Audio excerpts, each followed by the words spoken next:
그러니까 이제 시어머니가 며느리 둘 불러놓고, 야, 이제 어떡하냐. 나는 내 고향으로 가서 살아야겠다.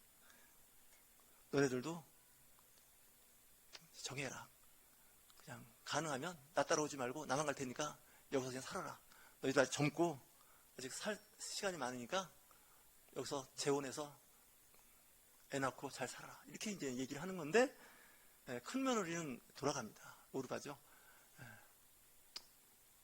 서로 이제 굉장히 아쉬웠던 것 같아요. 눈물을 흘리면서 떠나죠. 근데 이 둘째 며느리 루시 뭐라고 얘기하냐면, 오늘 읽은 말씀입니다. 어머니 그러지 마세요. 어머니 가는 곳에 나도 갑니다. 죽음이 나를 가르지, 어머니하고 나하고 가르지 않는 한 우리는 어머니와 같이 살 겁니다. 어머니가 믿는 그 하나님이 나의 하나님입니다. 그러니까 이 큰 며느리는 하나님을 안 믿었던 것 같고 자기 신들로 돌아갔으니까, 둘째 며느리는 어머니가 믿는 하나님을 믿었던 거예요. 그러니까 신이 같은 거예요, 어떻게 보면. 그러니까 나오미가 그럼 할 수 없다, 같이 가자 해서 이제 돌아온 이야기를 하는 겁니다. 근데 이렇게 생각을 해보세요. 그 어머니를 이렇게 보니까 늙고 병들고 어떻게 보면 힘도 없고 이제는 경제력도 없어요. 어머니를 봉양한다는 건 이 며느리 입장에서는 굉장히 스트레스예요. 같이 있다는 것만 해도 스트레스인데, 이렇게 얘기한다는 게 쉽지 않잖아요. 그래서 고향에 베들레헴에 돌아왔는데 동네에 소문이 쫙 났어요. 옛날에 그 이민간 나오미 알지? 응, 알아. 근데 돌아왔는데 보니까 거기서 남편 죽고 두 아들, 생떼 같은 두 아들 죽고 그 며느리 하나 데리고 왔대. 그러니까 완전히 그 금요 한양이 아니라 완전히 망해갖고 이제 고향에 돌아오게 된 거예요. 지금 그냥 성경의 이야기니까 그냥 지나간 이야기니까 이렇게 쉽게 얘기하지만, 그때 상황을 한번 잘 상상하면서 그림을 한번 머릿속에 그려보세요. 상황이 얼마나 안 좋은지. 저도 그 오르바처럼 어머니 됐어요. 사실 내가 뭐 여기 시집 온 거 시어머니 보고 온 거 아니잖아요. 남편 보고 왔는데 남편 죽었으니 뭐 남편 뭐 어떡하겠습니까? 뭐 보통 다 그렇게 살잖아요. 안 그러겠습니까? 혹시 안 그렇겠다는 사람 손 좀 들어보세요. 손 든 사람이 이상한 사람이에요, 제가 보기에는. 일반적으로 루틴은 그래요. 이제 끝났습니다.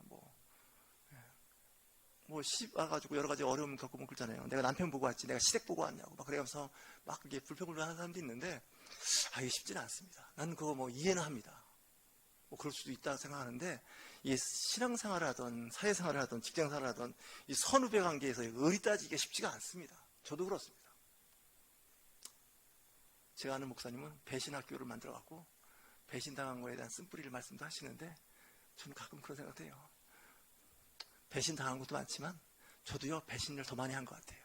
한번 물어보실까요? 그러면 배신을 더 많이 당했습니까? 배신을 더 많이 했습니까? 한번 인사 좀 해보세요. 한번 옆에 있는 분하고 얘기했어요. 4명한테. 배신을 더 많이 했습니까? 배신을 더 많이 당했습니까? 솔직하게 얘기하세요. 배신 더 많이 했어요, 사실은. 우리는 배신 당한 생각만 하지, 사실 자기가 배신하고 등 돌린 거 생각 아무도 안 해요.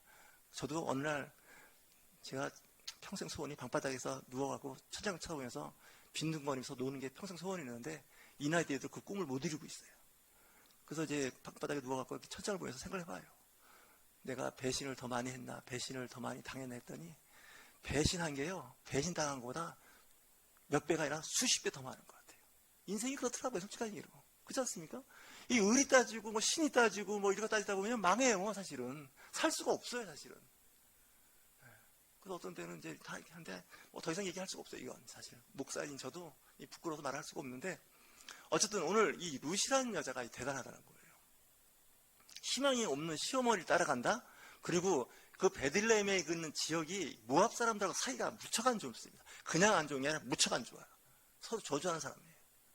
근데 거기 가서 같이 산다? 아니, 혼자 된 시어머니하고 모압 땅에서 사는 것도 쉽지 않은데, 그거 다시 시어머니 고향 가가지고 저 보나마나 저 외국 그 모압 여자래, 뭐 이렇게 자꾸 소문이 들리면 이게 사람이 이게 멘탈이 좋을 리가 없어요. 저부터라도 어디 가서 뒷담화 하는 소리 들리고 기분 나쁘면 막 따지고 싸우지 않습니까? 죄송합니다. 이게 시체말을 머리끄댕이 잡고 싸워도 막 속이 안 풀리는 게 그건데, 이게 되지가 않는 거예요. 지혜로운 사람은 첫째 그 며느리인 것 같아요. 오르반은 가요. 그냥 뭐 거기 가서 험한 인생 사느니 나도 내 인생 있는데 나도 내 인생 즐겁게 살아야지, 이런 생각하는 거 아닙니까?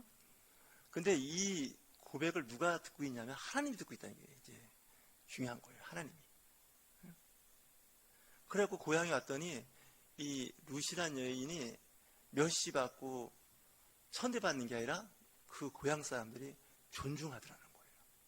아, 분명히 이방 여인이고 과부대 갖고 왔으니 뭐 그럴 거 아니에요. 뭐 죄송합니다. 이게 말이 되는 거예요? 근데 그 고향 사람들이 그 말을 안 하는 거예요. 이게 괜찮은 여자라는 거예요. 그래서 이스라엘 사람들이 자기 민족, 자기끼리 똘똘 뭉치는 것 같은데 예외적으로 받아주는 사람들이 있어요. 예외적으로. 이게 굉장히 중요한 거예요. 왜냐? 그 효심에 사람들이 감동하는 거예요. 우리 이스라엘 자매들도 며느리도 이렇게는 못한다. 배워라. 이방 여인이고 우리하고 관계가 안 좋은 여인, 그 나라의 민족의 딸임에도 불구하고 저 병들고 늙고 아무 희망이 없는 시어머니를 모시고 와서 시어머니를 봉양하는 저 여인은 우리가 배워야 된다. 이런 분위기가 동네가 된 거예요. 그래서 이삭을 죽을 때, 볼이 타작할 때였거든요. 이삭을 줍는 건 가난한 사람들이 줍는 거예요.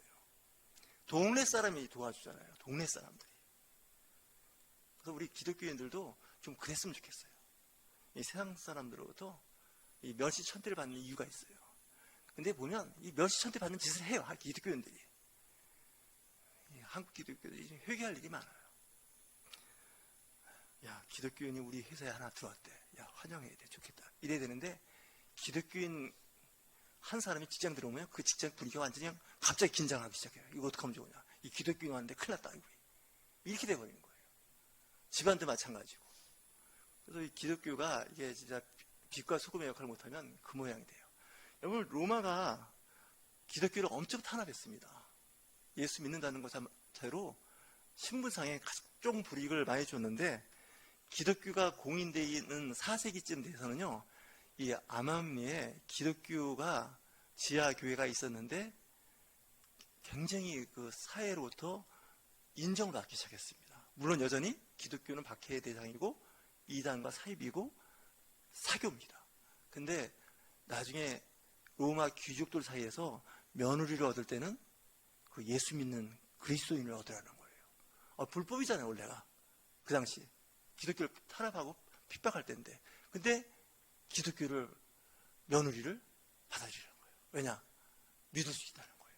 로마 일반 여자들보다는 이 기독교 계통의 여인이 훨씬 더 좋다는 거죠. 그래서 아맘리의 그 귀족 사회와 그 왕족 사이에 크리스찬 여인들이 들어오기 시작했다는 거예요. 그래서 복음화를 시작하더라는 거예요. 그래서 나중에 결국 로마가 기독교 국가로 변신하는데 이 룩 같은 여인들이 기독교인 중에 많았다는 거예요. 이 종교사적으로 보면요, 이 기독교는 이 기독교가 공인되고 국교화 되면 타락합니다.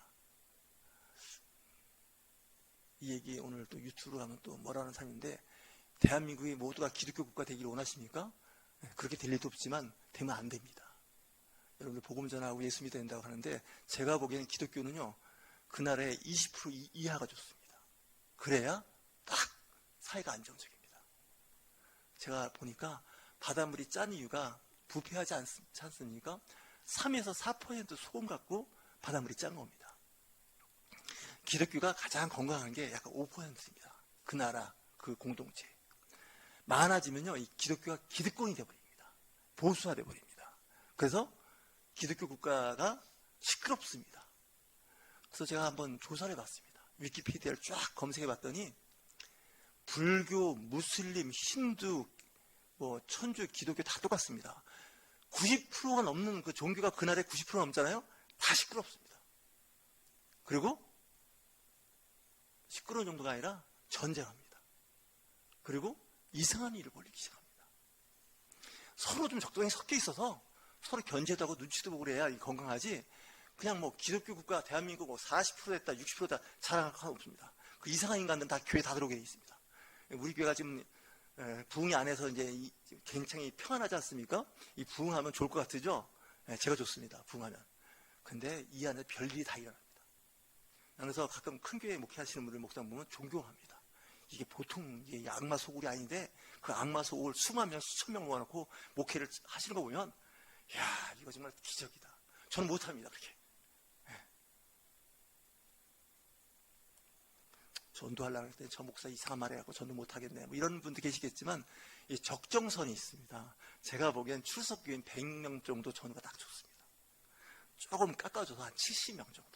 주일이면 한 70명 정도가 앉아있을 정도가 딱 좋습니다. 나라도요, 70%, 80% 기독교가 되면 다 천국에 올 것 같으죠? 택도 없습니다. 대다수 기독교는 다 지옥 갑니다. 가짜들이 많으니까. 얼마가 좋으냐? 20% 전후가 좋습니다. 이건 제가 할 일은 아닙니다. 그건 하나님이 하실 일이지만 제가 보기엔 그렇습니다. 뭐 무슬림 97%, 기독교 97%, 이런 나라 잘 보십시오. 부정부패와 타락 빙자가 굉장히 많습니다. 우리가 교회사적으로 봤을 때 기독교를 공인한 4세기 때부터 기독교는 이상한 짓을 하기 시작했습니다. 로마가 기독교 국가 되고부터는 그 이상한 인간들이 다 나타나가지고 교회와 국가를 다 엉망진창으로 만들었습니다. 여러분 재밌는 얘기 하나 할까요? 해방이 1945년 8월 15일에 해방됐습니다. 문제가 뭔지 아십니까? 갑자기 당이 막 만들어지기 시작하는데 지금 있는 당보다 더 많이 만들었습니다. 그 당시. 그리고 그 사람이 다 하는 얘기가 뭐냐면 다 독립운동했다는 거예요. 자기가 독립운동했다는 거예요. 그래서 막 소설을 써대기 시작하는데 나라가 시끄러운 거예요. 일제강점기 때는 그런 거 없었는데 그때는 가만히 있다가 해방되니까 그냥 다 나도 독립운동 독립투사하고 애국했다 그러고 막 하는데, 아니 일제 때 그랬으면 차라리 낫습니다. 감옥 가고 뭐 고문 닫고 그랬으면 나는데 그런 거 전혀 경험 안 했는데 자기는 그걸 했다는 거예요. 교회도 똑같아 보면 한국 교회가 걱정되는 게 바로 그래요. 죽음을 두려워하지 않고 망하고 힘든 걸 두려워하지 않고 신앙의 절개를 지켜야 되는데 우리나라는 그럴 리가 없잖아요. 신앙생활 한다고 뭐 교회가 핍박당하는 거 있습니까? 교회가 핍박당하는 건요, 현행 실제적인 법을 어겨서 핍박당하는 거지 예배드리고 그냥 가는 것 같고 일체이기 안 하는 나라입니다. 이미 대한민국은 천주교, 기독교 합쳐갖고요, 이미 기독교 국가입니다. 불교, 천주교 합쳐도요, 이 개신교가 더 많습니다. 이 기독교가 이미 기득권이 된 거예요. 기득권이 됐는데 나라가 조용하지 않다는 게 문제예요. 좀 심한 얘기하면요, 나라와 민족을 위하고 하나님을 위한다는 사람들의 대다수가 시끄러워요. 보니까 사고치고 그렇지 않습니까? 차라리 말 없이 그냥 내 맡은 바 소명을 잘하는 사람이 더 중요해요. 지난번에 어떤 기독교 포럼을 봤는데 뭐 교회 관련된 뭐 여러 가지 법이 뭐 탄압하는 법이 생긴다 뭐 이런 얘기가 정치권 얘기를 하는데 어느 목사님 딱 손들고 얘기하더라고요. 나 그 목사님 정말 멋있더라고요. 연세가 많으신 분인데, 아니 기독교가 죽는 게 두렵습니까? 그거 뭐 걱정하냐고. 사실 그렇지 않습니까? 교회가 정부로도 탄압받고 어려움 받으면 뭐 걱정입니까? 그 가운데 정말 신자들은 살아남고 남는 거죠. 그러니까 한국 교회는 이 무서움이 많아요. 두려움이. 혹시 국가가 동성애법이라든가 이런 말을 해갖고 불이익은 당하지 않을까? 뭐 이상해지지 않을까? 불이익은 당하지. 집회는 뭐 설교는 제대로 할 수 있을까? 택도 없는 얘기입니다. 제가 보기에는. 솔직히 한국 교회는 좀 조져야 돼요. 제가 정신 차려요. 그래야 진짜 신자만 남고 진짜 많아요. 근데 대부분 다 가짜들이 설치는 거예요. 나는 아스팔트 기독교는 안 보는 사람입니다. 그런 얘기하면 또 저거 뭐라 하는 사람도 있는데, 근데 그 목사님이 딱 손들고 하는 말이 있더라고요. 우리가 바다를 정화시킬 수가 없다는 거예요. 그죠? 봐야 다 오염됐다고 사람이 하겠습니까? 그러면서 그분들이 그러더라고요.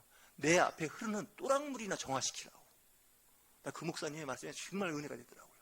내가 살고 있는 동네, 내 집, 내 신앙 공동체나 좀 잘하고 살아라고. 그러면 전체가 깨끗해져요.